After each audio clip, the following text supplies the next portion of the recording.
954 KPFM Balikpapan, informasi hiburan dan solusi. Selamat sore pendengar KP, apa kabar Anda? Tidak seperti biasanya kalau Anda mendengarkan saya live langsung dari studio, tapi sore hari ini saya tidak ada di studio, saya berada langsung di dalam Balikpapan City Trans. Dan kalau Anda lihat sosial medianya KPFM beberapa waktu lalu, beberapa jam yang lalu, kalau sore ini di jam 5, saya akan berbincang bersama dengan Kepala Dinas Perhubungan Kota Balikpapan. Ada Bapak Adwar Skenda Putra, saya panggil Pak Edo ya. Pak Edo, Ya. apa kabar Pak Edo? Alhamdulillah, baik Mas Indra. Iya, Selamat sehat ya sore. Pak ya? Alhamdulillah. Oke, kita juga mengingatkan kepada pendengar KP, ini live langsung dari Balikpapan City Trans. Kita sedang keliling-keliling, A. ya, keliling-keliling Kita di Kota koridor Balikpapan A. ya, dari koridor A ya. Iya. Oke, ini live langsung dari koridor A dan Anda bisa mengirimkan pertanyaan Anda di 0816 200 954 nantinya. Dan Anda yang punya pertanyaan seputar Balikpapan City Trans ini bisa tanya-tanya langsung kepada Pak Edo saat ini. Pak Edo, Ya. kita ngobrol live langsung dari Iya. Balikpapan Ini baru yang City pertama Trans. ini. Baru yang pertama, dan ini satu kehormatan untuk KPFM Alhamdulillah. bisa live langsung Ya. di sini bersama dengan Pak Edo. Pak Edo, gimana perasaannya Balikpapan ada Balikpapan City Trans, ada Bacitra, Pak? Ya, ini sama dengan kalau diberatkan orang mengandung 9 bulan. Semua menunggu kelahiran. Menunggu kelahiran. Iya. Ya? Jadi begitu kelahiran semua menyambut dengan kebahagiaan. Oke. Sama dengan Mbak Citra ini, kita udah menunggu 10 tahun. Oke. Dari tahun 2010 usulan ke kementerian untuk kita punya Mbak Citra. Oke. Ternyata baru bisa direalisasikan bertepatan ketika saya ditugaskan di Dinas Perhubungan. Oke. Jadi dari 2010, 2024 baru lahir. Oke. Nah, kita ucapkan syukur alhamdulillah usulan kita ke Menteri Perhubungan dapat dipenuhi untuk penyediaan fasilitas umum terutama di transportasi pelayanan publik di Balikpapan. Oke. Pak, ini dalam rangka, ya kita tahu sama-sama IKN, Balikpapan adalah kota yang paling depan dalam penyangga IKN. Balikpapan City Trans hadir untuk itukah atau memang ini kebutuhan dari masyarakat Balikpapan sendiri ya Pak? Iya, jadi sebenarnya seperti saya bilang tadi Mas, 10 tahun lalu kita tidak bicara tentang IKN, tapi kita sudah bicara tentang bagaimana sistem transportasi di Balikpapan itu bisa pelayanannya paripurna kepada masyarakat, karena sudah kewajiban bagi pemerintah untuk menyediakan sarana pelayanan publik bagi masyarakatnya. Iya. Jadi selain memang bisa jadi mungkin juga kenapa dipilih Balikpapan, mungkin karena sebagai mitranya IKN. Nah, kita besar harapan kita adalah sistem transportasi di IKN tidak jauh beda yang ada di Balikpapan, supaya tidak terlalu jomplang antara IKN dan Balikpapan selaku mitranya. Oke. Seperti itu Mas Indra. Pak, ini moda transportasinya Pak bisa diceritakan dulu Pak. Ini ada berapa armada? Kemudian ini dari mana? Ya.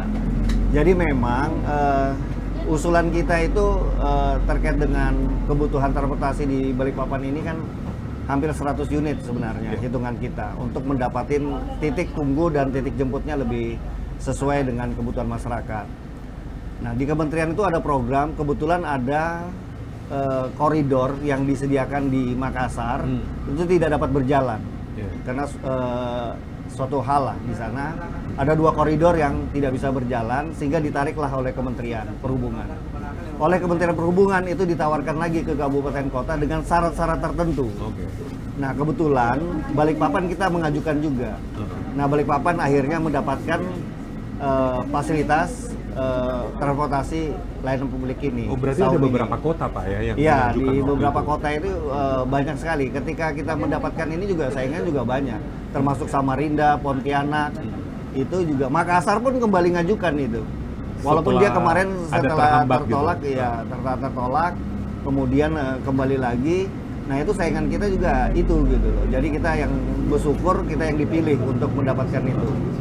Dari koridor yang ada di Balikpapan ini hasil surveinya kebutuhan kita 32, yang ada sekarang baru 19 unit. 19 unit. 19 Dan unit. itu sudah Dengan beroperasi semua. Semua beroperasi, 17 operasi, 2-nya yang standby. Oke. Sebagai bus pengganti ya. Oke. Sebagai bus pengganti Pak. Berarti ini Ya, tetap ada beroperasi. ada Bu? 2 yang standby. Oke. Pak, ini moda transportasinya diproduksi di mana Pak? Oh, diambil dari Ya, ini kan awalnya kan memang dioperasionalkan di Makassar. Oke. Tapi karena suatu hal tidak jalan, ditarik lagi ke kementerian, terus dilakukan pemeliharaan ulang. Pemeliharaan ulang, ya. Kemudian baru diserahkan ke dioperasionalkan kembali di Balikpapan. Oke. Nah, ini melihat operasional yang setiap hari ada di Balikpapan, Pak. Iya. Itu kalau masyarakat ingin menggunakan ini sekarang itu biayanya berapa, Pak, sekarang, Pak? Iya, memang Mas Indra, saat ini kan masih dilakukan uji coba ya. Uji coba ini dilakukan memang waktunya kita butuh 3 bulan. Jadi 3 bulan ini selain uji coba juga dilakukan survei sebenarnya. Ada konsultan yang selalu ikut mengukur tingkat partisipasi masyarakat dalam menggunakan Bacitra. Kemudian kita juga menghitung berapa tarif, nanti ada konsultan. Jadi untuk sementara ini masih gratis. Masih gratis sampai ya? 3 bulan ke depan. 3 bulan ke depan, Iya. Pak ya. Oke, Pak, sampai di situ dulu, Pak. Kita Oke. break dulu, Pak. Saya Siap. sudah dapat kode. Dan baik pendengar KP, Anda tetap bersama dengan kami. Ini live langsung dari Balikpapan City Trans. Tetap bersama dengan kami kembali ke studio. Kami akan kembali sesaat lagi.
954 KPFM Balikpapan, informasi, hiburan, dan solusi. Selamat sore dan selamat bergabung kembali pendengar KP dimanapun Anda berada. Saya Indra Holim, masih live langsung, masih live talk show langsung dari Balikpapan City Trans. Dan saat ini kita berada di tengah-tengah macetnya kota Balikpapan. Kita berada di kawasan Jalan Sudirman, baru saja lewat di Balikpapan Superblok. Ini sedang antri ya Pak? Sedang macet. Macet nih Pak. Lagi macet biasanya. Okay. Karena putaran di U-turn di SPN biasanya. Oke, Pak Edo, ini kita tahu sama-sama, ini kita lanjut lagi Pak. Kita tahu sama-sama ini jelang 17 Agustus Balikpapan ini rame banget Pak. Iya. Tentunya ini kebutuhan moda transportasi ini diperlukan. Macetnya kota Balikpapan sekarang pun ini tidak terlepas dari itu Pak. Iya. Kehadiran Balikpapan City Trans ini merupakan mitra dari IKN dan ini merupakan satu planning besar ya Pak ya. Planning besar nantinya di event 17 Agustus ini, apa saja yang sudah dipersiapkan oleh Dinas Perhubungan dan juga hubungannya dengan Balikpapan City Trans ini Pak? Iya Mas Indra, jadi terkait dengan 17 ini kita ada beberapa rundown acara yang wajib kita fasilitasi ya. Salah satu adalah terkait dengan beberapa kunjungan tamu di beberapa hotel yang ada di Balikpapan. Okay. Itu kami juga diminta untuk pembantuan pantur lalinnya atau pengaturan arus lalu lintasnya. Kemudian yang kedua memang secara umum adalah fasilitas transportasi publiknya. Yeah. Nah kita bersyukur ketika IKN dilaksanakan di sini kita juga mendapatkan bus citra ini, sehingga kebutuhan akan transportasi bagi tamu yang ingin jalan-jalan di Kota Balikpapan bisa menggunakan bus citra ini. Karena di bus citra ini kan sudah ada aplikasi teman bus, sehingga dia sudah tahu koridor-koridor mana yang bisa dia gunakan, mau ke arah mana gitu. Ya paling tidak ketika dari koridor A yang menghubungkan Semayang sampai Bandar Udara, dia sudah bisa gunakan itu gitu. Dan ini untuk sebagian sudah dibagi ya. Yang presiden di IKN, yang wakil presiden ya. Semula kan lebih kurang ada 12.000 tamu yang akan masuk di Balikpapan. Jadi salah satu fasilitas yang sudah tersedia adalah bus citra ini ya, untuk para tamu yang mungkin dia mau santai jalannya ya. Jadi menggunakan fasilitas umum publik. Berarti ini Pak, hitungannya masih gratis ya ini Pak? Ya, ini masih gratis, tapi tetap aja naiknya harus nempelkan uang elektronik. Harus scan dulu ya, namanya? Scan uang elektronik. Nah ini memang yang belum banyak diketahui ya. Iya. Ya kita bersyukur kemarin udah dibantu oleh teman-teman dari Mandiri dengan bantuan e-money, ada 1000 kartu dia siapkan, yang sudah cetak ada 150. Kemudian tadi pagi barusan juga saya terima dari teman-teman BRI memberikan fasilitas bantuan 1000 kartu uang elektronik Brizi, dan ada 150. Dan itu juga kesempatan bagi masyarakat yang ingin punya kartu Brizi karena harganya lagi murah. Karena harga cetaknya kan hampir 30.000 nih. Dia harganya dibuat dari cuma 17.000 sesuai dengan 17 tahun Indonesia Merdeka. Peringatan 17 Agustus. Kemudian hanya jumlahnya yang tidak banyak. Hanya 79. 79 aja? Iya, karena terkait dengan ulang tahun HUT RI ya. 79 pembeli. 79 pembeli. Tapi berarti ini limited edition Pak? Limited edition memang. Kartunya khusus ya. Desainnya special edition. Oke. Pak, ini tentang rute Pak. Rute yang ada saat ini, apa itu sudah mengcover sebalikpapan semuanya Pak? Atau ya belum Mas Indra. Belum, ya? Kita belum bicara Balikpapan Timur ke Balikpapan Barat, belum bicara dari Balikpapan Selatan ke Utara gitu. Karena memang keterbatasan armada juga yang disediakan oleh Kementerian Perhubungan. Makanya ini masih uji coba di Balikpapan. Tapi kedepannya kita, kalau ini berjalan dengan lancar, insya Allah pasti koridor-koridor yang sudah digaungkan oleh teman-teman atau masyarakat yang ada di Balikpapan Timur, di Balikpapan Utara, di Balikpapan Barat, insya Allah bisa kita penuhi ke depan-depannya. Karena ini kan masih uji coba, fasilitasnya masih dilakukan oleh Kementerian Perhubungan. Operatornya juga masih dari Kementerian Perhubungan. Nah, koridor yang ada ini hasil konsultan yang melakukan itu baru 3 koridor. Jadi koridor A itu yang melayani dari Pelabuhan Semayang sampai di Bandar Udara. Koridor B-nya Batu Ampar, via MT Haryono, kemudian koridor C-nya dari Batu Ampar via Ahmad Yani kembali ke Batu Ampar. Oke, berarti baru rute 3 itu koridor. ya? 3 koridor itu, Pak? Sementara ini kita sebenarnya ada 7 koridor ya, keseluruhan itu. Kapan, Pak, rencananya nanti akan normal semua itu, Pak? Ya, semakin sebenarnya kembali ke masyarakat ya. Tingkat kedewasaan masyarakat dalam menerima sesuatu hal yang baru itu berpengaruh besar gitu. Karena kita tahu bersama bahwa beberapa bulan yang lalu juga ada gejolak dari masyarakat, Sopir di angkot, para sopir angkot gitu kan. Jadi sebenarnya ini sinergitas saja. Jadi banyak yang mereka belum pahami bahwa dengan adanya sarana angkutan umum massal ini itu dibutuhkan sinergitas dari semua pelaku di bidang transportasi umum. Karena itu saling dorong gitu kan, saling mendukung gitu. Karena sarana angkutan massal kan tidak semua jalan bisa dilalui. Tentunya hanya jalan-jalan utama. Bagaimana dengan jalan-jalan di sekendernya, jalan keduanya? Kan pasti dilalui oleh pendukung yang lainnya, transportasi lainnya.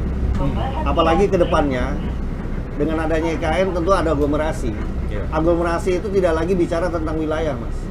Tapi dia bisa jalan di semua wilayah kota yang ada di mitra IKN. Mitra IKN yang paling dekat adalah Balikpapan, Samarinda, Penajam Pasir Utara, Tenggarong, dan Grogol. Itu menjadi aglomerasi utama nanti. Makanya nanti ke depannya itu kita tidak bisa lagi menghalangi kendaraan yang ada dari misalnya dari Samarinda tembus sampai Balikpapan, dari Balikpapan tembus sampai ke Tenggarong, karena sistem transportasinya harus semuanya sinergitas dengan adanya IKN itu. Ya kita contoh misalnya kayak Jakarta. Jakarta Jabodetabek itu udah terkoneksi satu gitu kan, semua. Iya. Berdasarkan kewenangannya di masing-masing. Oke, Pak, ini kan kemarin ya. Kalau tidak salah Juli kan dia beroperasi ya, Pak ya. Kemudian ada demo yang kemarin itu, Pak ya. Ada demo. Kita mau dengar langsung dari Pak Edo. Pak, itu dari hasil dari komunikasi antara pihak Dinas Perhubungan dengan pendemo yang kemarin itu, Pak.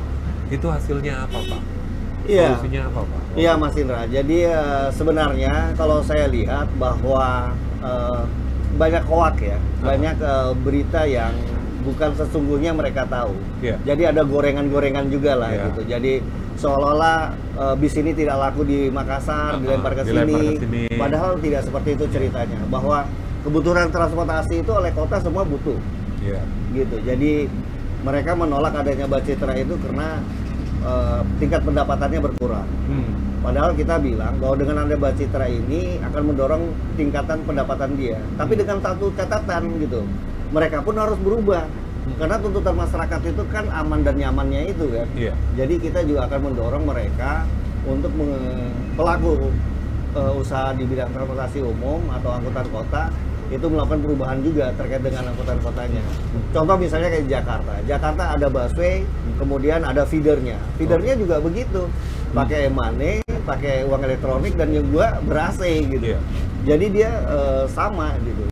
Nah ini juga kita dorong mereka seperti itu gitu, supaya berubah juga penghasilan. Memang ada beberapa insentif yang akan kita berikan kepada pelaku usaha angkot ini. Nah, ada reward and punishment lah. Jadi rewardnya itu ya ada penataan bagi armadanya dia, perbaikan-perbaikan yang lebih layak bagi pengguna angkutan kota. Sekarang ini saya masih sederhana-sederhana aja yang saya berikan. Misalnya ketika teman-teman razia, itu didapati angkutan kota itu layak gitu. Kemudian punya izin trayek, ujakirnya yang baik. Teman-teman di lapangan itu kasih sembako ke drivernya gitu sebagai bentuk. Jadi ada rewardnya, Pak ya. Kedepannya kita akan bikin lagi terkait dengan angkot-angkot kota yang dia mau terlibat secara langsung dengan atau memberikan dukungan kepada BCT ini, kita akan lakukan perubahan di angkutan dia. Mungkin kita dananinya dengan tambah AC, di repair ulang kendaraannya, tentunya dengan syarat-syarat tertentu ya. Pak, berarti Pak, hoax yang mengatakan bahwa ini dengan adanya Bacitra ini, Pak, angkot-angkot itu dihapuskan dari Balikpapan, nggak kayak gitu konsepnya, Pak ya, berarti? Nah, makanya saya bilang sama teman-teman di dalam pertemuan itu bahwa kami tidak mematikan angkot. Tapi ini adalah solusi salah satu. Pertama, memang tersedianya sarana angkutan publik yang massal. Satu itu, dan itu sudah tuntutan suatu kota. Yang kedua, angkot ini sudah terlalu banyak saingannya. Sehingga kalau tidak kita lakukan dukungan untuk perubahan, maka dia biar tidak ada Bacitra pun akan tenggelam. Iya. Gitu loh. Jadi kita akan membantu fasilitasi dia. Pertama adalah penambahan trayek, jalurnya lebih panjang. Yang kedua adalah pemeliharaan di angkutannya sendiri. Gitu loh. Difasilitasi lah. Kemudian memang kita kembalikan lagi supir angkot itu menggunakan seragam. Nanti kita akan fasilitasi. Jadi ketika mereka ngurus izin trayek, nanti akan kita kasih seragam supir angkot. Kemudian juga memakai ID ke depannya. Jadi selama ini kan kita banyak sekali kita dapati itu bukan supir angkot. Jadi supir tembak lah gitu. Nah itu juga jadi persoalan. Sehingga ketika kita mau memberikan bantuan sosial ini supirnya yang mana sebenarnya kita nggak bisa dapat. Karena kami pun tidak punya data untuk itu. Nah ke depannya angkot yang beroperasi di Balikpapan itu udah ketahuan. Pengusahanya siapa, supirnya siapa, izinnya berlaku sampai kapan, itu akan lebih rapi maksudnya ke depannya. Tapi Pak sebenarnya di Balikpapan sini Pak itu apakah kendala-kendala yang ditemui, misalnya ada trayek yang tidak sesuai, kemudian trayek yang agak mungkin dalam tanda kutip liar gitu Pak, itu temuannya banyak kan Pak di Balikpapan? Ya nggak ada, malah tidak ada karena prosesnya itu kan ada perizinannya. Ada perizinan. Kalau di lapangan dia tidak ada, kita akan melakukan teguran. Teguran, kemudian blacklist armadanya mereka atau perusahaan mereka di dalam. Ketika mereka mengajukan perizinan, pasti di blacklist. Dan kemudian dia tidak akan bisa dapat izin misalnya trayek di luar kendaraan di luar trayek misalnya. Ketika dia ngurus izin agak susah untuk mendapatkan plat kuningnya itu kan. Nah itu agak susah. Pasti nggak bisa kalau tidak ada rekomendasi dari pemerintah daerah kan. Nah itu yang tapi selama ini pelanggarannya kecil. Paling kecil. Biasanya lupa memperpanjang izinnya saja. Izin trayek ya, lewat 2 bulan 3 bulan. Cuma yang paling banyak ini angkot memang. Angkutan kota itu ada 400 saja 200 yang sudah punya izin trayek. Selebihnya udah mati semua. Selebihnya udah mati Pak. Iya, dan harus diperpanjang. Dan itu susah. Memperpanjang itu harus ada izin kirnya dan kendaraannya harus layak baru bisa dapat izin trayek. Pak mau nanya, razia itu tiap hari nggak Pak? Ya saat ini kan karena kita ini lagi jadi tuan rumah pelaksanaan 17 Agustusan, jadi kita mau melakukan penertiban itu personil kita lagi banyak lupa Mas. Jadi seyogianya kita ini setiap bulan itu ada 8 atau 10 kali untuk penertiban. Jadi itu sambil berjalan ini kita baru jalan 2 kali nih penertiban terkait dengan semua wewenang di Dinas Perhubungan ya, khususnya di angkutan barang dan angkutan orang. Oke, Pak kita break dulu Pak ya. Oke. Dan pendengar KP tetap bersama dengan kami, ini masih live langsung dari Bacitra, Balikpapan City Trans. Anda kami undang untuk bergabung, bisa mengirimkan pertanyaan Anda di 0816 200 954, bisa ngobrol langsung bersama dengan Pak Edo di sini. Kami akan kembali sesaat lagi.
954 KPFM Balikpapan, informasi, hiburan, dan solusi. Kita masih live langsung di Bacitra Balikpapan City Trans. Saya Indra Holim masih ngobrol langsung dengan Pak Edo di samping saya. Masih ngobrol seputar Bacitra ini dan juga situasi kota Balikpapan yang akhir-akhir ini, Pak. Ya kita tahu sama-sama itu padat banget, Pak. Banyak sekali kendaraan yang bukan berplat nomor KT itu sudah banyak sekali di sini, Pak. Pak, dari Dinas Perhubungan sendiri, Pak, itu mengantisipasi ataupun mengurai kemacetan ini, kita tahu sama-sama ini bukan hanya tugas dari pihak kepolisian saja, Pak, tapi ada sinergitas di situ, Pak. Kira-kira apa saja yang sudah dilakukan, Pak? Iya, umumnya kan pertama memang ada kendala kita terkait dengan jalan yang ada di Balikpapan. Oke. Tapi pengalaman saya, sebesar-besarnya jalanan itu dilebarkan, tapi sebesar-besar itu juga orang menggunakan roda 4 dan roda 2, jalanan itu tetap akan macet. Oke. Jadi sebenarnya prinsipnya atau kebijakannya adalah sebesar-besarnya pelayanan publik, transportasi publik itu dikembangkan, kemudian sebesar-besarnya juga didorong bagi masyarakat untuk menggunakan transportasi publik. Sebenarnya hukumnya cuma di situ aja. Kalau kita perhatikan misalnya paling dekat sama kita adalah Singapura. Jadi di Singapura itu kan sistem transportasinya sudah siap secara perencanaan, sehingga orang lebih murah dia menggunakan sarana angkutan umum massal karena dengan $2 dia bisa kemana-mana. Iya kan, karena lebih murah daripada dia beli BBM yang harganya lebih daripada $2. Nah itu salah satu sebenarnya yang harus kita dorong juga di Balikpapan. Saya juga tidak yakin kalau saya ngelihat misalnya kayak di Hong Kong, sebesar-besar melingkar gitu jalannya yang macet juga dibangun. Tetap. Artinya tetap. Jakarta, sebesar-besar itu jalanan dibangun, Jakarta dilebarkan, Sudirman, Tamrin, tetap macet juga. Apakah itu mengurangi? Enggak. Makanya mereka baru mendorong ke penggunaan sarana angkutan massal. Jadi kebijakannya adalah harapan saya sebenarnya penggunaan sarana angkutan massal itu lebih didorong di masyarakat daripada menggunakan roda 2 dan roda 4. Sebenarnya itu, Mas Indra.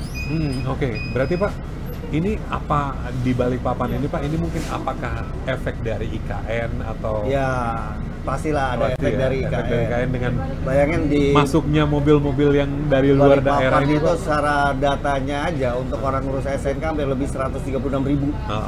Itu yang terdata secara SNK, ngurus SNK gitu, ngurus izin kendaraan. Kemudian roda 2 hampir 600.000 lebih. Nah itu juga salah satu dampak. Kemudian dampak lain ya memang karena ada proyek Pertamina, ada proyek IKN yang orangnya memang hampir mayoritas beristirahat dan menetap di Balikpapan. Jadi ya hitungannya karena dia pulang pergi dari lokasi kerja lebih hemat karena waktu kerjanya panjang.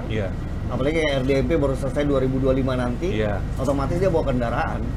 Karena lebih efisien. Nah itulah makanya kenapa kita sediakan transportasi umum massal supaya orang mengurangi penggunaan pribadi itu. Nah, Pak, ini saya bacain dulu pertanyaan tadi ada yang masuk. Ini yang menanyakan tentang tarif dari Bacitra, Pak. Oh iya. Sebenarnya tadi udah di intro sih tadi. Belum ya? Sempat saya jawab di Bacitra itu.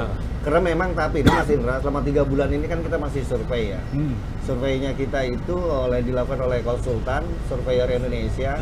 Itu yang nanti akan menetapkan tarif dari Bacitra ini. Ya kalau sekarang 6.500 pasti dia lebih murah daripada itu. Makanya kemarin kita ada publikasi untuk masyarakat ikut menjawab atau ikut membantu kasih saran berapa besaran tarif yang layak untuk Bacitra ini. Pasti dia lebih murah, Mas, karena subsidi ya. Berarti ini masih belum ya? Yang saya belum bisa expose. Tapi harapan saya ya pasti lebih murah daripada angkutan kota. Lebih murah dari angkutan kota dan ini semua masyarakat bisa menggunakan ini ya. Berarti belum lagi yang untuk anak sekolah. Anak sekolah kan nanti tarifnya juga khusus. Kemudian untuk veteran dan lansia juga itu ada tarif khusus juga berarti. Ada tarif khusus. Iya. Oh berarti memang akan disediakan armada yang khusus berarti, Pak. Kalau anak sekolah apa dia armadanya sama juga, cuma kartunya. Kartunya yang beda kartunya ya, Pak. Oke. Berarti ini memang kalau untuk pengurusan kartunya, Pak, kira-kira bagaimana ya, Pak, ke depannya, Pak? Nanti ketika ada tarif, baru kita nanti bikin kartu itu khusus anak sekolah. Berarti itu nanti didata atau seperti apa? Iya, dari data sekolah kita yang bagian wewenang kita kan. Oke, Pak. ini kan masih dalam rangkaian 17 Agustus, Pak. Iya. 17 Agustus ini itu ada mungkin tugas-tugas khusus, Pak, dari Dinas Perhubungan untuk menyambut ini 17 Agustus nanti. Oke, dan ini kira-kira kapan katanya ada rute baru, rute dari Balikpapan baru, Ruhui Rahayu, kemudian PDAM. Ini saya pending dulu pertanyaannya, ini saya bacain dulu pertanyaannya, Pak. Oh iya. Memang rencana kita mau bikin trayek ya, feeder sebenarnya. Feeder yang dari PDAM sampai dengan ke arah Ruhui Rahayu, tembus sampai ke Sungai Ampel. Karena koridor kita utama kita kan baru MT Haryono dan dari Batu Ampar ke Sarifudin MT Haryono. Atau sebaliknya dari Batu Ampar, Soekarno Hatta, Ahmad Yani, kemudian ke MT Haryono. Nah, koridor-koridor itu. Nah, koridor-koridor pendukungnya kan yang ada di Ruhui Rahayu, Cucup Suparna, kemudian Indra Kila. Nah, jalur-jalur itu yang akan kita bantu untuk penyediaan feedernya. Nah, kita berharap jalur-jalur itu diisi oleh teman-teman angkutan kota, sehingga bisa menyuplai naik turunnya penumpang di Bacitra. Gitu. Nah, dengan demikian, jika angkot menjadi feeder itu, dia juga hidup gitu, karena ada pangsa pasarnya. Nah, seperti itu. Dan ini juga masih dalam perjalanan, kita lakukan survei juga. Apa berarti itu, Pak, saling backup, Pak? Atau saling dukung, saling backup gitu. Saling backup ketika sekarang karena kan kalau belum ini mereka ya. turun misalnya di Ahmad Yani, terus dia mau ke Cucup Suparna atau ke Sungai Ampal, nah, kan bisa menggunakan feeder yang disediakan gitu. Masih bisa digunakan untuk feeder ya, Pak. Jadi kalau untuk Bacitra sendiri masih pada koridor jalur utama ABC ini. Pak, ini saya langsung diguyur pertanyaan juga ini. Untuk anak sekolah tadi, Pak, apa ada kartu khusus? Sebenarnya tadi udah dijawab, mungkin sekali lagi. Iya, memang nanti akan khusus anak sekolah ketika ini sudah berjalan, ada kartu khusus yang pasti disediakan. Oke. Masih menunggu ya, jadi sabar. Untuk saat sekarang ini masih terutama gratis sekolah-sekolah yang dilalui ya. Sekolah-sekolah yang dilalui oleh Bacitra. Oke. Berarti ini memang nanti tunggu waktunya gitu. Masih 3 bulan ke depan kan, Pak, ini, Wan? Berarti ini memang nanti pas... Karena memang ada tuntutan dari forum anak dan forum perempuan, tuntutan di setiap musyawarah pembangunan, mereka minta difasilitasi untuk angkutan sekolah anak. Nah, kita tidak bisa beli busnya, tapi ada Bacitra, kita bisa gunakan Bacitra. Nah, Pak, kita tahu sama-sama ya, mungkin beberapa waktu lalu sempat ada berita viral di ibu kota Jakarta itu kalau ada yang desak-desakan di bus itu mudah terjadi yang namanya ya mungkin pelecehan seksual, Pak. Itu mungkin rencana ke depannya, Pak, apa akan ada pasti, khusus perempuan atau gimana, Pak? Ya, memang ketika nanti ini sudah beroperasional pasti ada evaluasi ya, Mas Indra. Kita akan lakukan evaluasi itu, cuma memang tidak bisa disamakan antara Balikpapan dan Jakarta. Saya kira orang-orang Balikpapan, asli orang Balikpapan pun, penduduk pendatang Balikpapan pun sudah sangat ramah untuk itu ya. Tapi itu ada jadi bagian catatan bagi kita juga untuk kejadian-kejadian seperti itu tidak terjadi di Bacitra gitu. Oke, Pak, ini saya sudah dikode lagi, kita break iklan dulu. Siap. Pak. Oke, tetap bersama dengan kami akan kembali sesaat lagi. Saya masih ngobrol bersama dengan Pak Edo di sini live langsung dari Balikpapan City Trans. Anda yang mau kirim pertanyaan boleh langsung di 0816 200 954. Kami kembali sesaat lagi.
954 KBFM Balikpapan, informasi, hiburan, dan solusi. Saya Indra Holin masih terus menemani Anda di sore ini dan masih ngobrol bersama dengan Bapak Anwar Skanda Putra, Pak Edo, Ya, selaku Kepala Dinas Perhubungan Kota Balikpapan, dan Anda masih kami undang untuk berinteraksi di 0816-200-954 dan live langsung dari Balikpapan City Trans, dan kita baru saja meninggalkan Bandara Sepinggan.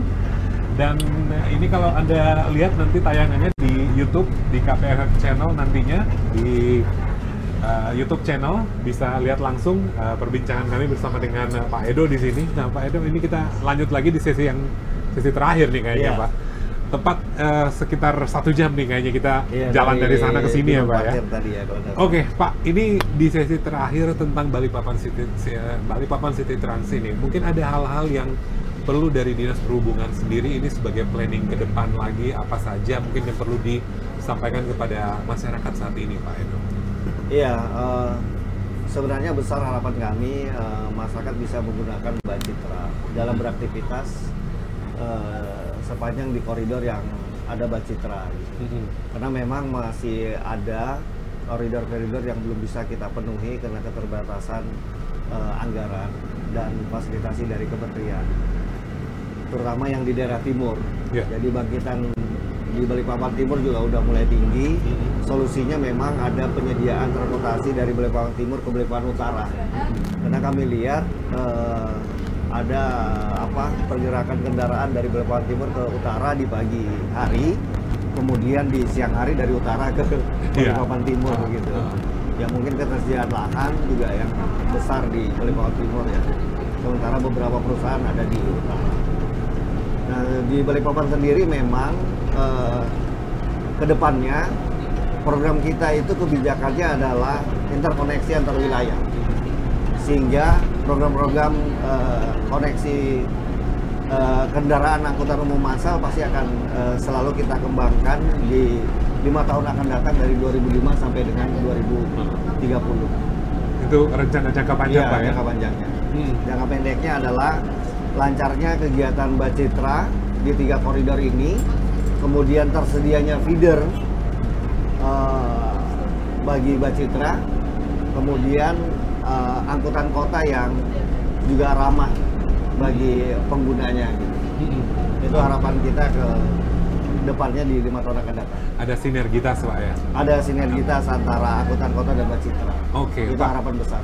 Pak, mau ingin tahu juga, ini tim yang terlibat di Bacitra ini, sopirnya ada berapa sekarang, Pak? Timnya sekarang, Pak? Iya, bis yang ada sekarang ini kan ada 19 ya. Jadi supirnya juga ada 19. Kalau dia dengan 2 shift berarti hampir 38 orang. Oke, ada 38 orang, Iya. 2 shift, Pak ya? Ada 2 shift. 2 shift di tiap Penggunanya. rute, Pak? Setiap rute, setiap Bacitra ada 2 shift. Per berapa jam itu, Pak, biasa pergantiannya, Pak? Pagi sampai di siang ya. Pagi sampai siang? Pagi sampai jam 12.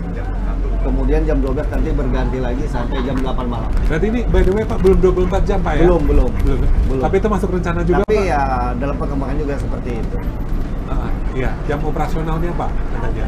Oh iya, jam operasionalnya dari jam 6 pagi 6 pagi ya? nanti sampai jam 8 malam. Oke, jadi ini note kepada pendengar KP, dari jam 6 pagi Sampai jam 8 malam. sampai jam, Iya. sorry, 5.30 ya? 5.30, oke.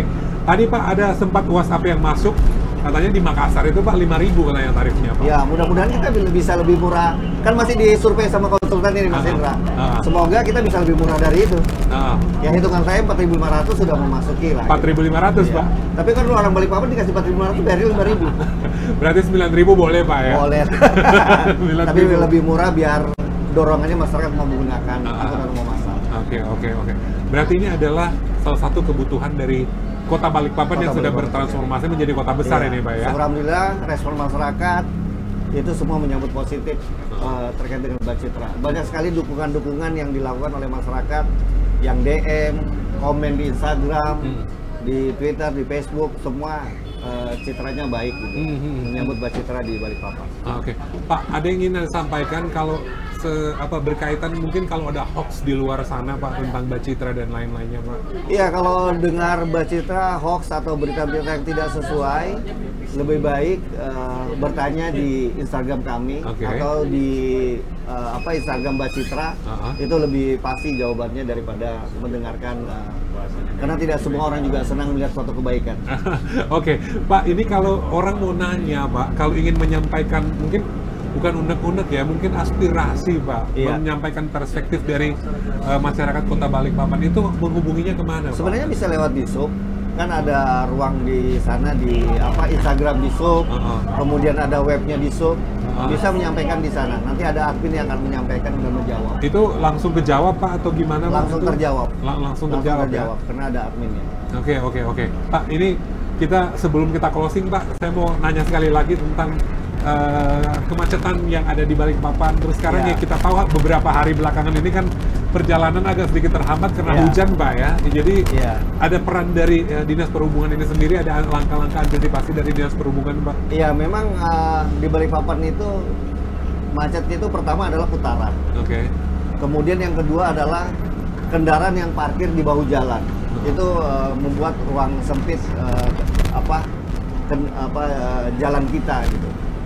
Kemudian banyak juga kendaraan itu yang ditinggalkan oleh penggunanya, sehingga untuk dipindahkan itu agak susah. Kemudian hal yang lain adalah titik-titik banjir itu masih ada di Balikpapan. Sehingga itu juga yang bikin ketika hujan itu kenapa seperti tadi pagi 3 titik yang sudah dilakukan penataan itu masih banjir. Jalan Sosial, Jalan MP Haryono. Bahkan tadi pagi itu depan rumah jabatan wali kota banjir juga.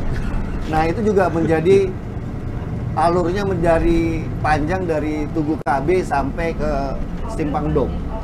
Nah, itu yang terjadi sekarang. Nah, oleh karena itu memang pemerintah kota itu ada program penanggulangan banjir, itu masih berjalan terus sampai tahun 2030.